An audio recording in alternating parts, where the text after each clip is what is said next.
Estamos no Setembro Azul, mês de visibilidade da comunidade surda brasileira.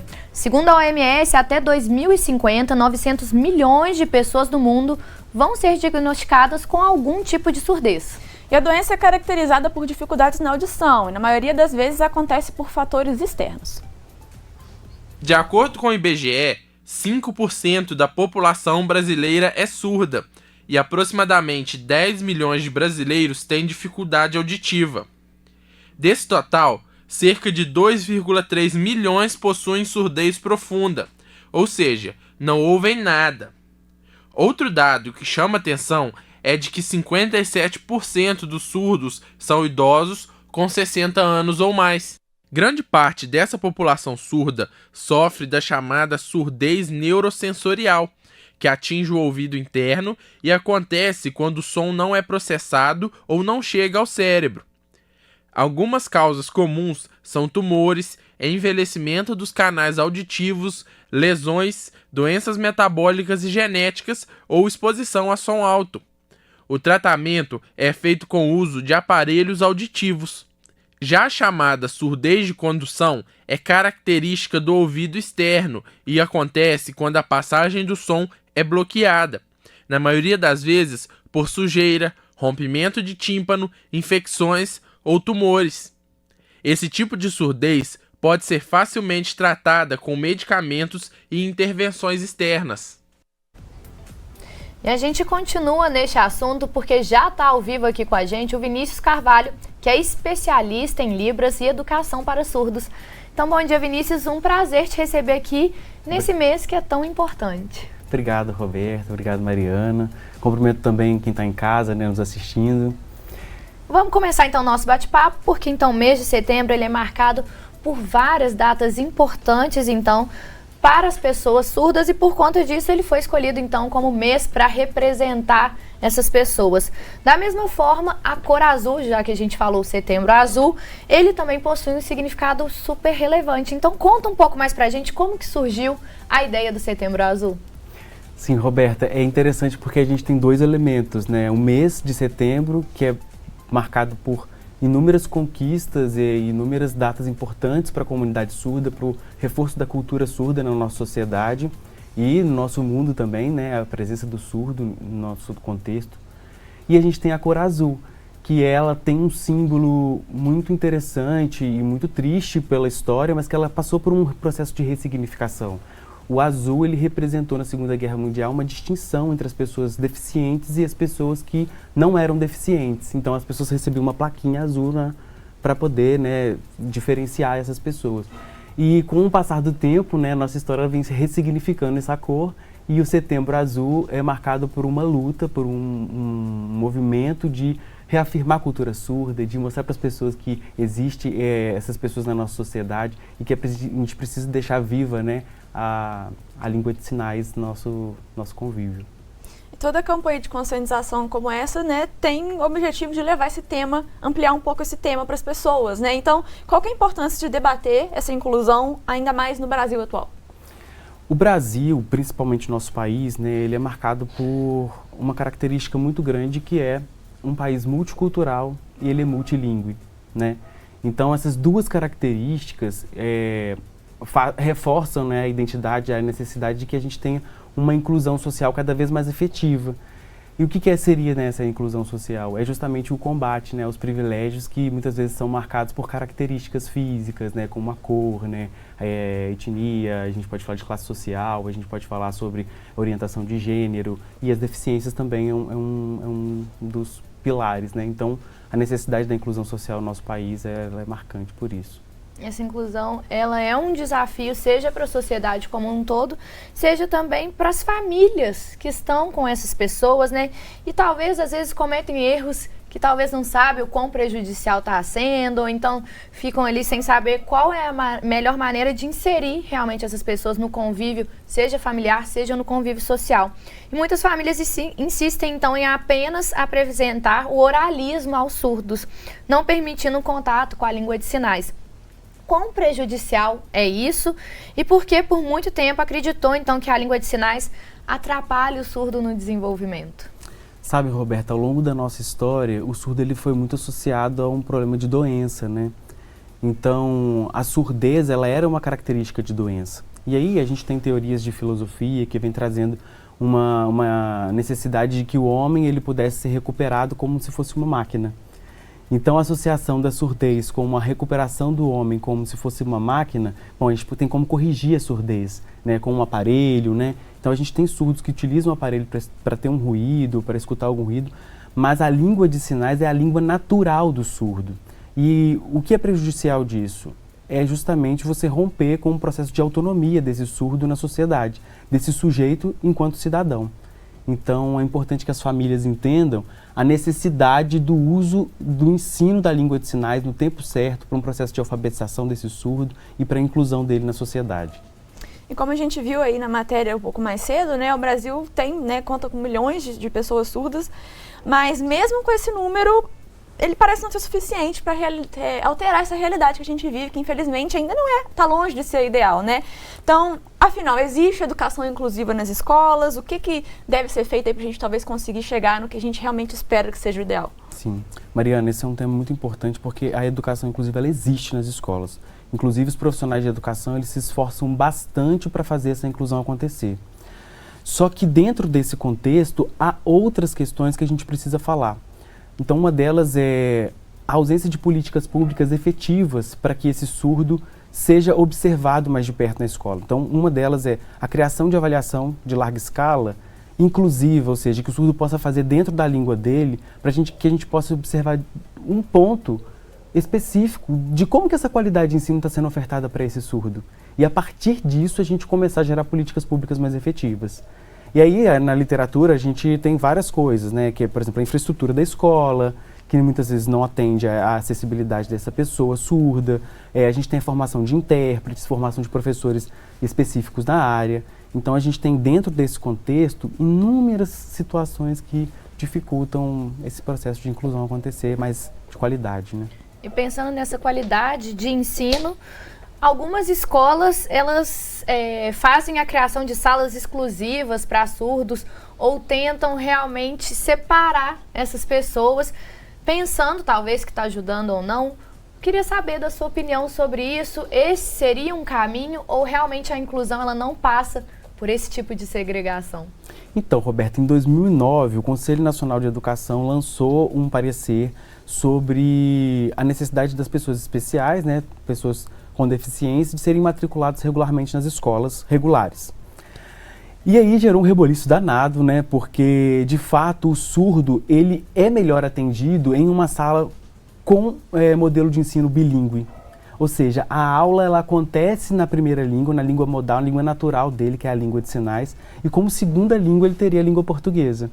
Então ele é alfabetizado primeiro na língua natural e a partir disso ele consegue, né, ser alfabetizado em outras línguas. É como a gente, né, ouvinte.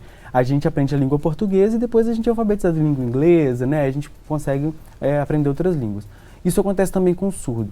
Acontece que se essa exclusão ela é feita de uma forma intencional, né, teórica, então, ou seja, aqui a gente vai ter um grupo de surdos e as aulas vão ser bilíngues. Aí eu acho que é interessante. Mas se isso não acontece nesse modelo, aí a gente está trabalhando com um processo de exclusão, que é o que esse parecer de 2009, e aí daí que surge o movimento Setembro Azul, né, luta e surge, né, na nossa sociedade. Vinícius, a gente vai para um rápido intervalinho, mas na volta a gente continua falando sobre esse assunto e a gente quer a sua participação. Então, você pode mandar sua pergunta, o seu comentário pelas nossas redes sociais ou pelo nosso WhatsApp, que está aparecendo aqui na tela para você, e a gente volta em instantes.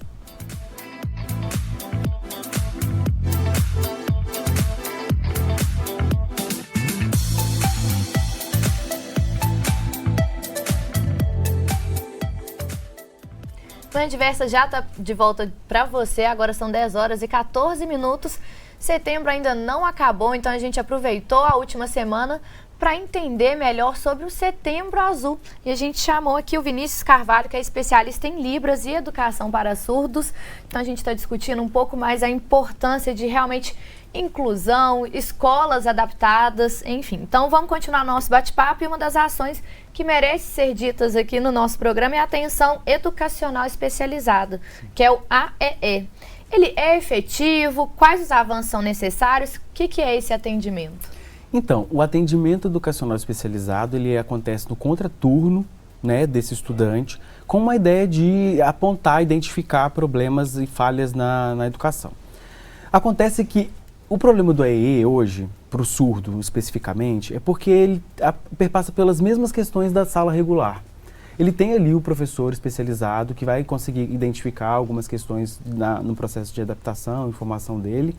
Só que o surdo, ele não tem comprometimento cognitivo. Ele consegue aprender naturalmente. E se esse ensino fosse oferecido na língua de sinais, provavelmente ele não teria esse problema. Então o AEE ele também passa por essa questão. Ele também não é ensinado de forma bilíngue para o surdo, né? Ele tem essa questão inclusiva ali, mas que há um impedimento do acesso direto ao ensino, sim. Então esse contexto também ele precisa se avançar.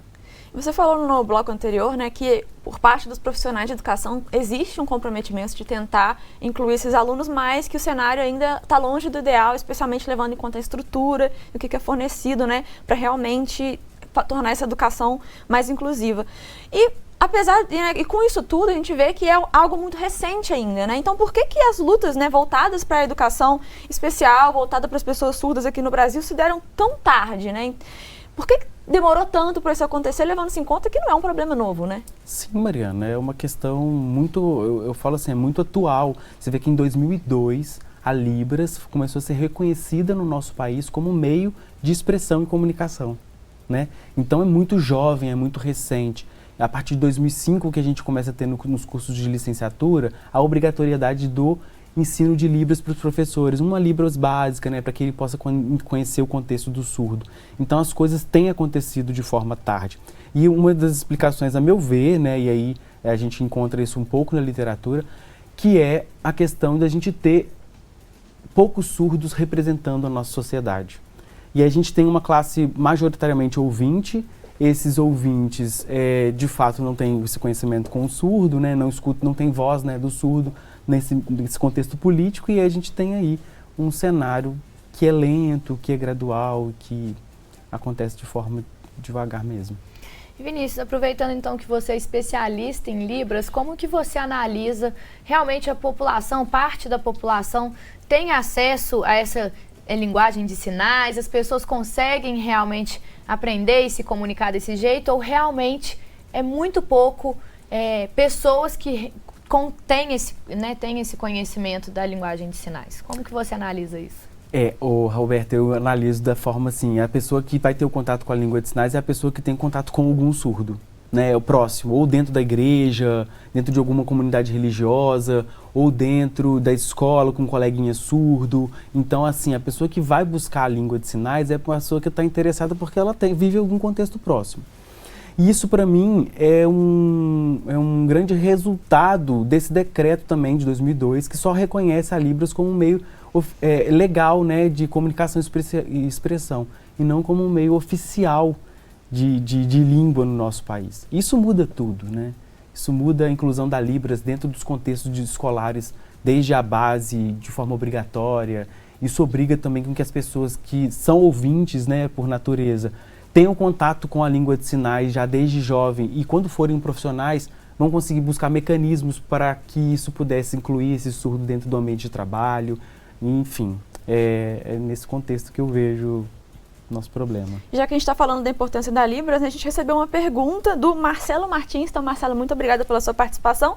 Ele quer saber o seguinte: primeiro ele deu bom dia e pergunta se tem alguma escola que ensina Libras online de forma gratuita, porque ele precisa aprender Libras com urgência.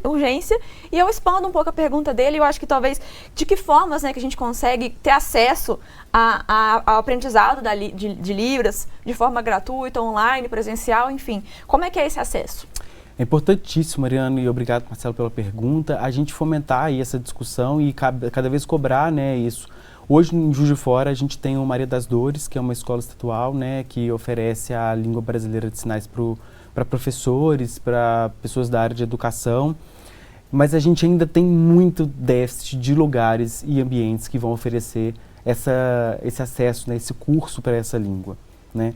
Então hoje a gente tem dentro das igrejas, comunidades religiosas, o curso de Libras sendo oferecido, e a gente tem a Associação dos Surdos também em Juiz de Fora, que oferece cursos de capacitação, Mas online eu não conheço, eu conheço ela de forma presencial, até porque a Libras é uma língua gesto-visual, então acho que estar presente, em contato com o surdo é importantíssimo para o desenvolvimento da língua. E até aqui a gente focou muito na educação realmente primária. E agora vamos falar então nas empresas, porque a realidade também não é tão diferente. São poucos os empresários que dão abertura para os surdos nas equipes, sendo inclusive isso previsto em lei. Então é uma tentativa também de incluir essas pessoas no mercado de trabalho, quando tem alguns ajustes que são necessários para facilitar a adaptação desse profissional. Quais são os principais e como que você também analisa esse cenário agora já trazendo para o mercado de trabalho? Ótima pergunta, Roberta. A gente tem hoje no cenário, tem até amigos surdos, né, que trabalham, que estão nessas empresas passando por toda essa questão e às vezes desabafam comigo. Às vezes eles querem perguntar, tirarem dúvidas sobre o horário de almoço. Uma coisa simples que, né, a gente recebe quando a gente entra numa empresa. Se ele pode mudar o horário de almoço dele, ou então sobre como que acontece o pagamento, fechamento do mês. Coisas simples, né, do dia a dia de uma empresa. Ou quando muda o protocolo de uma empresa e agora o processo muda, né? Como que ele recebe esse material? Muitas vezes ele recebe esse material impresso, em formatos de textos longos, e aí você não tem ali uma acessibilidade de informação chegando para esse surdo. E ele continua trabalhando da mesma forma como antes, porque ele não entendeu o material que recebeu. Então é preciso que a estrutura da empresa também se organize para entender que ela tem um surdo ali. Então, olha só, a questão do horário de almoço é uma coisa simples. Às vezes, na cantina do ambiente da empresa, coloca uma imagem, né, mostrando, né, horário de almoço de tal a tal hora. Né, coloca uma imagem dizendo período da tarde, período da manhã, horário de lanche. Uma imagem. A forma de texto, né, que essa orientação vai chegar. Marca uma reunião com o surdo, né? Conversa com ele traz essa informação às vezes em formatos de desenho. É possível ter isso também, né? É possível fazer um mecanismo. Então, há possibilidade de adaptação dentro das empresas e ela precisa reconhecer a presença do surdo no seu formato. Com certeza, buscar essas formas de realmente... É a comunicação, né? A gente está falando que a nossa sociedade, nós somos uma sociedade, vivemos em conjunto, para a gente viver em conjunto, a comunicação ela é essencial. E como que você faz para viver em uma sociedade que não está aberta a se comunicar com você, né? E eu vi, inclusive, outro dia, apareceu para mim, não lembro em qual rede social que foi, né? Um rapaz surdo que estava participando de um podcast contando sobre o esforço que ele fez para conseguir falar, aprender a falar, a oralizar, né? E que as pessoas, por ele falar de um jeito diferente, as pessoas ficam zombando. Ou seja, a pessoa não faz o esforço para conseguir falar com ele faz o esforço para conseguir se comunicar e as pessoas, né, desrespeitam isso e fazem virar motivo de chacota. Então, tem tudo isso, né? Todas essas questões envolvidas, além do fato de faltar realmente essa inclusão que a gente precisa tanto ter, né?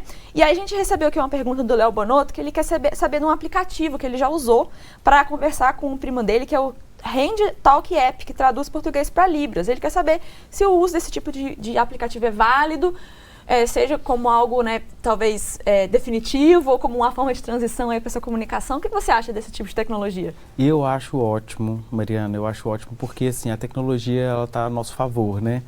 E a gente tem vários mecanismos de tradução, né, para poder se comunicar. Inclusive, quando você vai para outro país, você tem ali a possibilidade de colocar um tradutor. E é importante, né? Mas assim, é importante também que as pessoas de casa entendam que não somente ficar preso ao aplicativo, por que não, né, se desafiarem a aprender a língua? Porque quando a gente aprende a língua, a gente também aprende um pouco sobre a cultura surda. A gente tem um pouco mais de empatia sobre como que esse surdo se desenvolve na sociedade, como que ele está imerso nessa sociedade, né? E isso cria relação cada vez mais efetiva, né, com esse público. Então, é importante o aplicativo, mas eu também considero importante o envolvimento com a língua de forma mais, né, profunda. E Vinícius, para a gente então encerrar o nosso bate-papo, o que nós podemos fazer para ajudar nessa luta pela inclusão, pela visibilidade da comunicação surda, não só no mês de setembro, mas em todos os meses? Roberta, eu acho importantíssimo a gente começar a pensar em representantes que são surdos dentro dos espaços públicos, né? A gente precisa cada vez mais de ter voz ativa para que essa realidade possa aparecer em leis, em políticas públicas mais efetivas. Então, a gente poder pensar nesse surdo como um representante legal, né, da nossa sociedade, é importante que a gente tenha empatia de reconhecer também esse surdo no nosso ambiente de trabalho, nosso colega de sala de aula, e entender também quais são as necessidades dele ali. São coisas mínimas, né, que às vezes se aproximar você já entende, você já aprende um pouco mais ali sobre essa diferença. Então, acho que a empatia, a responsabilidade de eleger representantes que estão, né, nesse contexto, então acho que é por aí. É isso aí, eu acho que a gente conseguiu entender um pouco aí da importância dessa inclusão, que eu acho que é tão vasta, né? Algo que perpassa aí por tantos aspectos da nossa sociedade, da vida dessas pessoas e, consequentemente, a nossa vida, porque nós estamos aí, como a gente disse, numa sociedade que a gente deve realmente abrir as portas para todos de forma igual, né? Infelizmente, a gente está um pouco longe ainda dessa realidade, mas eu espero que o nosso bate-papo hoje aqui tenha sido uma forma de talvez ampliar um pouco mais, fazer esse assunto chegar a mais pessoas. Então, Vinícius, muito obrigada por ter vindo esclarecer isso tudo pra gente. A gente espera, né, que esse mês, que o Setembro Azul aí, como a gente disse, seja um pensamento que siga pro ano todo. Muito obrigada. Perfeito, muito obrigado. Obrigado pela participação, obrigado para quem está assistindo e estou disponível, né, qualquer dúvida.